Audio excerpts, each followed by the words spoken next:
On this poster right here, you can see the exact email that was sent out to parents in Georgia because of your decision, which I would like to submit digitally for the record. It says the federal funding provided by the Department of Education for this initiative has been discontinued immediately and that your child will no longer receive transition supports. Well, I would like to explore that more. Secretary, this is a yes or no answer. No, it's not a yes or no answer. Yes, it is. And the American people deserve I'm not going to give you a yes or no answer because full answer from you, yes or no. I'm not going to let you circumvent. I'm not going to let you ignore it. Yes or no. It's a simple question. Education Secretary Linda McMahon just refused to answer whether she stands by canceling services for 1,600 disabled students mid-school year without warning. Then Congresswoman Lucy McBath, a mother who lost her son to gun violence, asked a simple question about the leading cause of child death in America. McMahon's response left the room in stunned silence. This is the moment that reveals everything. McBath. Thank you, Mr. Chairman. And Secretary McMahon, thank you so much for being with us today. As Secretary, you have a direct authority over the cancellation of grants and contracts at the Department of Education. On February 10th, you canceled the Charting My Path for Student Success program that served over 1,600 disabled students and their families across 62 schools in 11 states, including Paulding County, which is in my home state of Georgia. This year-round program provided support services and frequent small group sessions to ensure that physically disabled students or students with dyslexia, autism, and other disabilities, as well as their families, can meet their goals of transitioning to and succeeding in adulthood, which is really what every parent wishes for their child. All too often, it's unfortunately a sink or swim situation for disabled students after high school, and programs like this can be the difference between a lifetime on disability insurance versus a good job that they can raise a family on. On this poster right here, you can see the exact email that was sent out to parents in Georgia because of your decision, which I would like to submit digitally for the record. It says the federal funding provided by the Department of Education for this initiative has been discontinued immediately and that your child will no longer receive transition supports. I would like to also submit for the record an article from NPR about a young man named Logan and his mother Jessie, who were really benefiting from this program before it was abruptly canceled. Secretary, this is just simply a yes or no answer.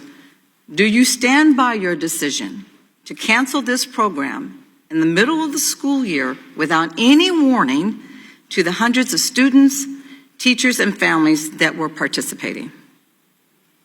Well, I would like to explore that more. Secretary, this is a yes or no answer. No, it's not a yes or no answer. Yes, it is. And the American people deserve I'm not going to give you a yes or no answer because full answer from you, yes or no. I'm not going to let you circumvent. I'm not going to let you ignore it.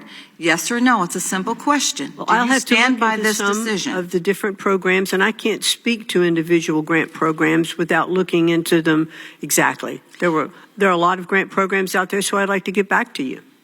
Note for the record that the Secretary is unwilling to answer my question.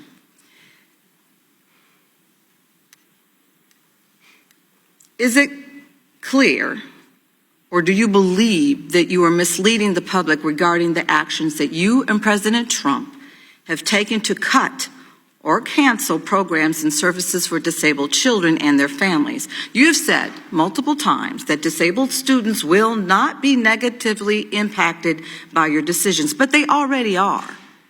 Time and time again, this administration asks the American people to listen to everything that they say, but to ignore actually what they're really doing. Given our limited time, I plan to submit written questions to you and for the record to learn more about your decision and get some direct answers from these parents as to why the kids can't meet with their teachers anymore. Secretary, yes or no? Simple answer, just a direct answer. Do you believe that gun violence, the leading cause of death for children in this country, is a public health crisis? I believe that gun violence is just, we shouldn't we should take steps to make sure that gun violence does not happen in our Is schools. it a public health crisis to you? The American people and families want to know, do you believe that our children sitting in our classrooms should be fear of unnecessary gun violence? Most of America believes that this is a public scourge. Do you believe that gun violence poses a threat to our children while they're sitting in our classrooms? Gun violence should not be allowed anywhere, and gun violence especially should not be in our schools. I'd like to say to you, Secretary, as a mother who lost her son to unnecessary gun violence in the prime of his teenage years, your response, or basically a lack of response, is completely out of touch. Every parent, whether they send their kids to public or private school, worries about their child being killed at school. And there's a lot of data to prove that. It is an unfortunate reality that this happens every single day, but yes, this is the reality. There's something very wrong when the highest ranking government officials responsible for the safety and education of our kids cannot claim that the leading cause of death among children is not a crisis. Every American should be deeply concerned while you remain Secretary of Education. And I hope that I'm able to get some answers in writing from you, and I yield back. I thank Now let's cut through the noise and look at what the actual record reveals. What we just witnessed was not a typical congressional hearing. This was a mother who buried her teenage son confronting a cabinet secretary about protecting children.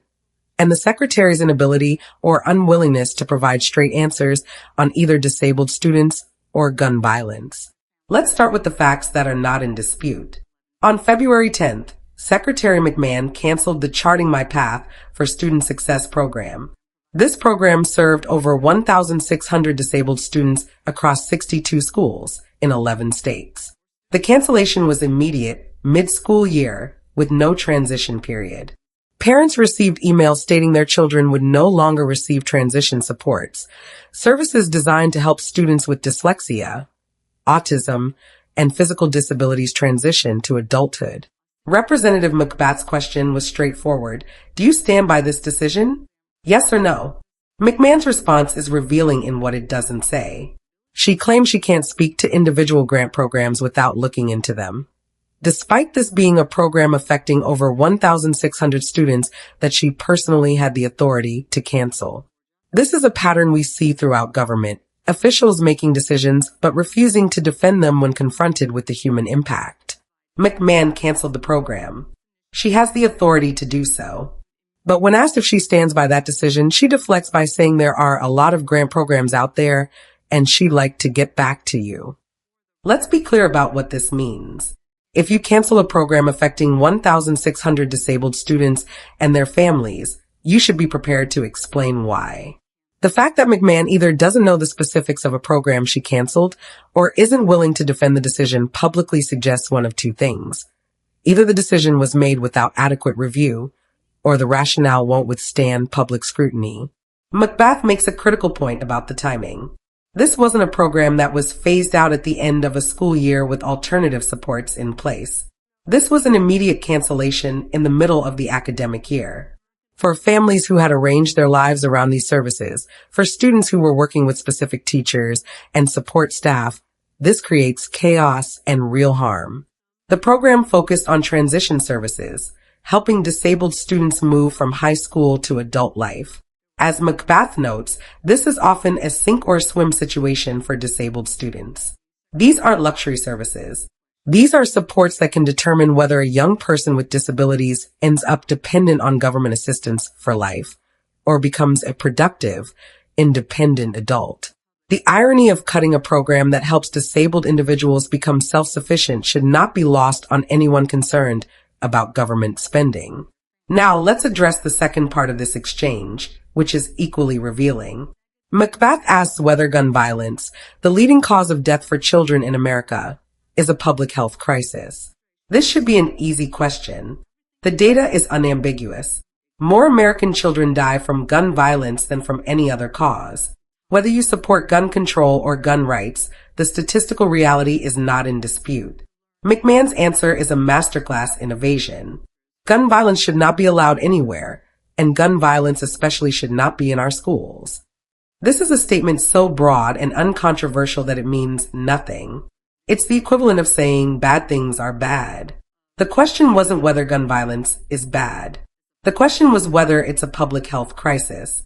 The distinction matters because how we categorize a problem determines how we address it. If gun violence is a public health crisis, then the Department of Education should be treating it as such, collecting data, implementing evidence-based prevention programs, coordinating with health agencies, and allocating resources accordingly. McMahon's refusal to use those words, public health crisis, is not accidental. It's a calculated decision to avoid language that might commit her department to specific actions or funding priorities. But this calculation comes at a cost, and that cost is credibility with parents who send their children to school every day wondering if they'll come home alive. McBath's personal testimony here is devastating. She lost her son Jordan Davis to gun violence. Jordan was 17 years old, shot and killed at a gas station over an argument about loud music. McBath knows what it means to send your child out into the world and have them not come back. When she tells McMahon that her response is completely out of touch, she's not engaging in partisan rhetoric. She's speaking from lived experience that McMahon will never have. The juxtaposition of these two issues in one exchange is important. We have a secretary who canceled services for disabled students mid-year and can't clearly explain why. And we have that same secretary unable to acknowledge that the leading cause of child death in America is a crisis. Both failures stem from the same root cause, an unwillingness to confront difficult truths when those truths might require uncomfortable policy responses. Let's talk about what accountability looks like in this context. McBath submits documentation, the actual email parents received, NPR articles about affected families like Logan and his mother Jessie. She's not making abstract arguments. She's presenting evidence of real harm to real people.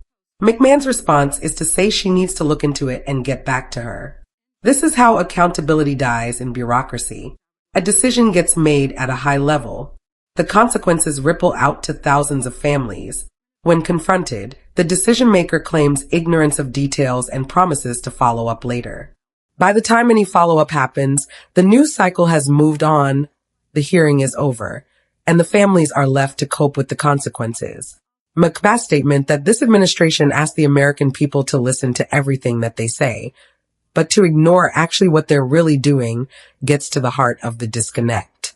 We hear rhetoric about protecting children, about empowering families, about efficiency in government. But when we look at actual policies, canceling disability services mid-year, refusing to call child gun deaths a crisis, the actions tell a different story. The disabled students who lost their transition services aren't abstract budget line items. They're teenagers with autism trying to learn how to live independently. They're young adults with physical disabilities trying to navigate the job market. They're families who arrange their schedules around support services that disappeared overnight because someone in Washington decided these programs weren't a priority. Here's what makes this particularly frustrating. McMahon had the opportunity to defend the decision on its merits. If there were fraud in the program, say so. If the outcomes data didn't justify the expense, present that evidence. If there were better programs to redirect funds toward, explain that. Instead, we got vague references to a lot of grant programs and a promise to follow up. On gun violence, McMahon had the opportunity to demonstrate that the Department of Education takes seriously the safety of students. She could have outlined existing safety initiatives, acknowledged the statistical reality while offering a thoughtful perspective on the department's role, or engaged substantively with the question. Instead, we got platitudes that could have been written by an algorithm. What McBath exposed in this hearing is not just policy disagreements. She exposed a failure of basic governmental competence and moral courage. Competence would mean knowing enough about programs you cancel to defend that decision in public. Moral courage would mean acknowledging uncomfortable truths, even when they create political challenges for your administration.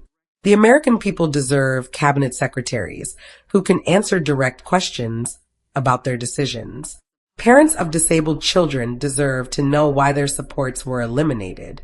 Parents of all children deserve officials who will acknowledge that gun violence is killing their kids at rates higher than any other cause of death.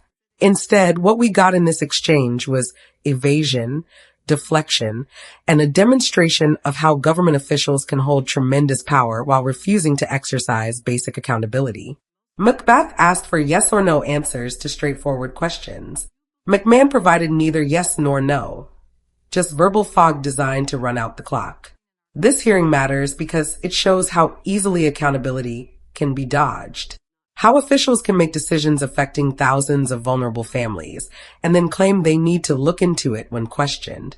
How the leading cause of death for American children can be discussed in a congressional hearing without the person responsible for education policy willing to call it a crisis. The families in Paulding County, Georgia, and the other 61 schools affected by this cancellation deserve answers. The parents who send their children to school every day worried about gun violence deserve acknowledgement of that reality. What they got instead was a cabinet secretary who either doesn't know or won't say why she made decisions that directly impact their lives. That's not governance. That's abdication.